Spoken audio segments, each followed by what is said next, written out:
انسان کو بھی قتل کیا تو وہ ایک انسان کا قتل ساری انسانیت کا قتل ہے. انسانی جان کی بڑی ویلیو ہے. انسان کا اور بندہ مومن کا بڑا مقام ہے.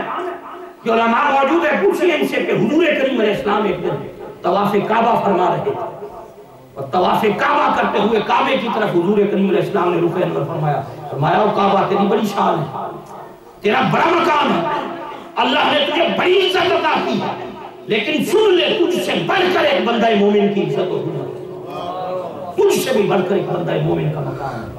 بیت اللہ کو حضور کریم علیہ السلام نے مخاطب, لیکن انہوں نے بالکل کوئی شرم و حیا ہی نہیں تھی. بالکل امام علی مقام نے خود خطبہ دیا میدان کربلا میں 10 محرم کی صبح. ابن جوزی نے اس خطبے کو بھی اس کے اندر نقل کیا. امام علی مقام نے انہیں مخاطب کر کے فرمایا میرے حسب نسب پہ غور کرو, میں کون ہوں, جانتے ہو میں کون ہوں؟ پھر فرمایا کیا میں علی المرتضیٰ کا بیٹا نہیں, کیا میں امام الانبیاء کا نواسہ اور بیٹا نہیں, کیا میری والدہ سیدہ فاطمہ نہیں؟ فرمایا کیا میں نے کسی کو قتل کیا ہے جس کے بدلے تم مجھے قتل کر رہے ہو؟ کیا میں نے کسی کو زخم لگایا جس کے بدلے تم مجھے زخم لگا رہے ہو؟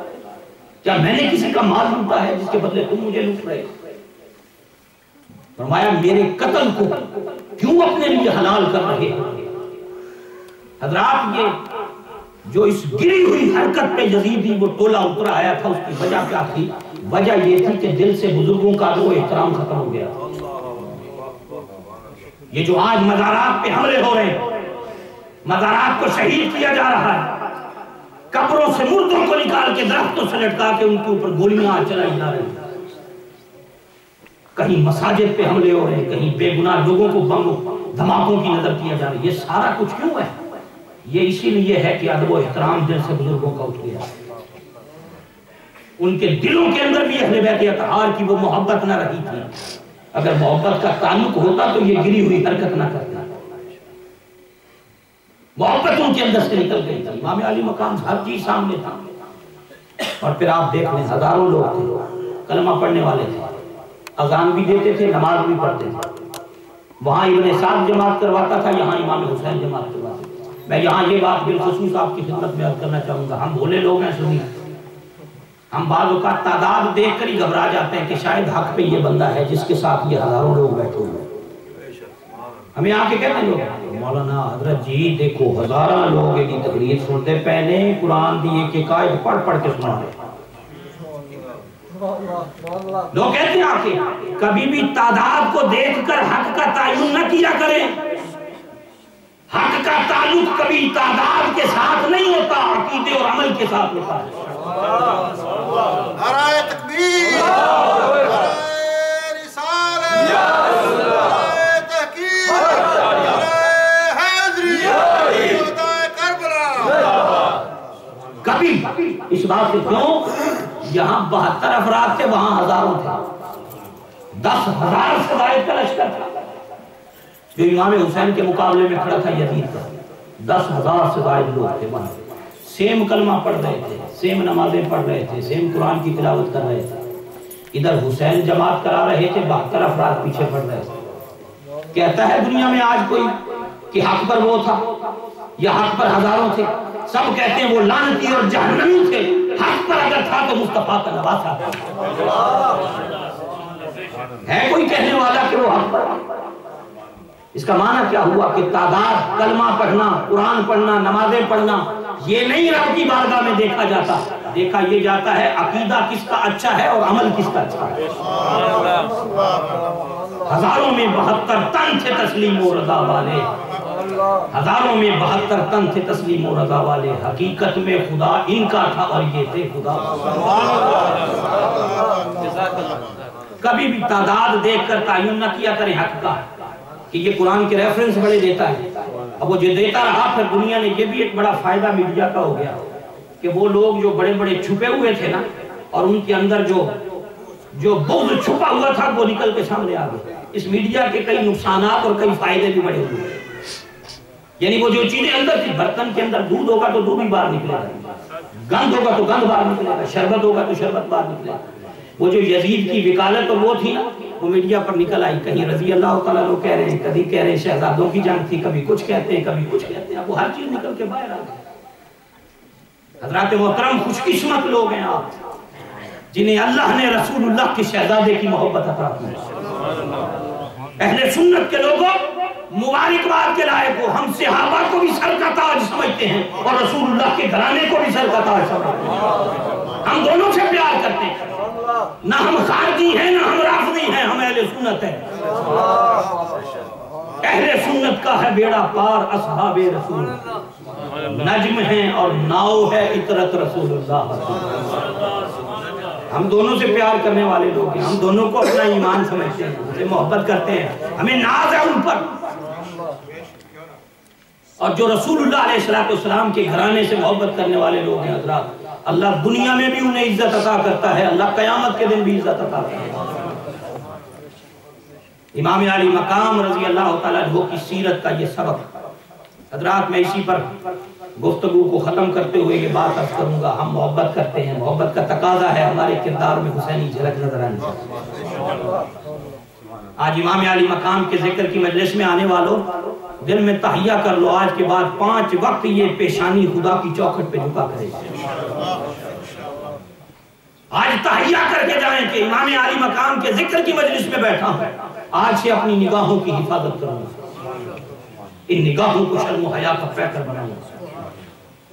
آج عزم کر کے جائے بندہ کہ میرے امام نے قرآن مجید کی تلاوت نیزے کی نوک پہ کی تھی, آج کے بعد میری زبان بھی قرآن کی تلاوت سے تر رہی.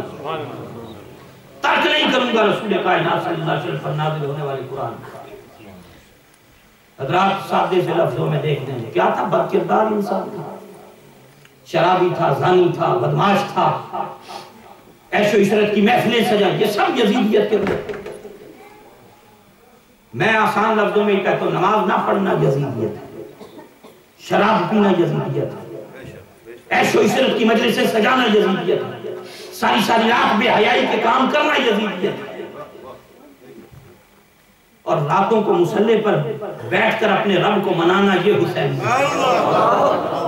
حضرت عبداللہ ابن زبیر نے شہادت امام پر جو خطبہ دیا تھا نا مکہ میں, اس میں یہ جملے کہے تھے, انہیں تنبیہ کرتے مخاطب کرتے ہوئے کہا تھا ابن زبیر رضی اللہ عنہ, فرمایا او ظالمو, او کوفہ کے رہنے والوں, یزید کے فوجیوں, تم نے ایسے شخص کو شہید کیا کہ جس کی راتیں شراب خانوں میں نہیں مصلی پہ گزرتی.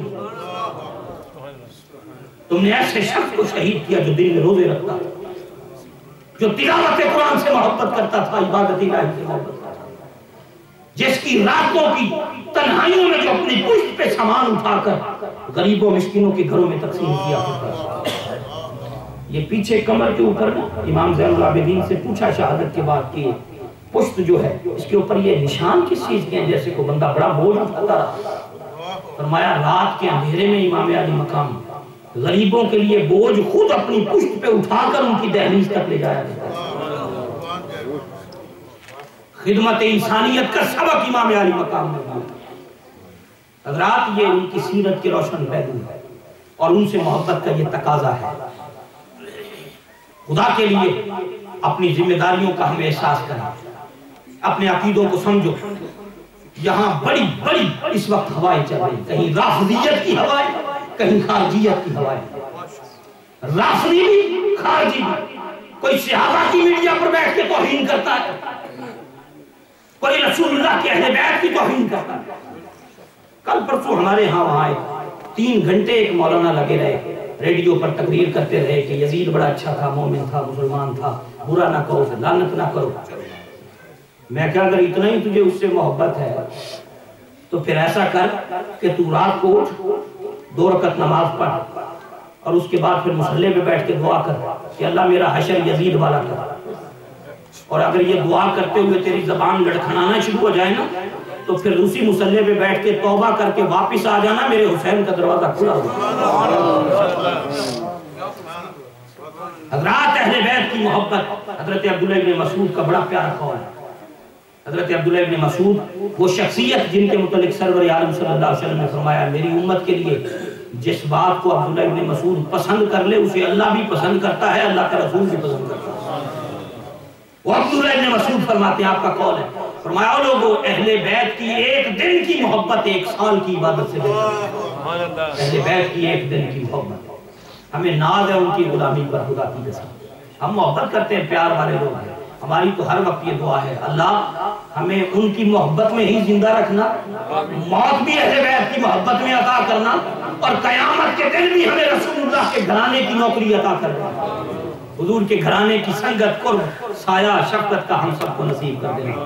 اللہ تعالیٰ ہمیں امام علی مقام کے نقش قدم پہ چلنے کی توفیق دے، خداوند قدوس ان کی تعلیمات پہ عمل پیرا ہونے کی توفیق دے۔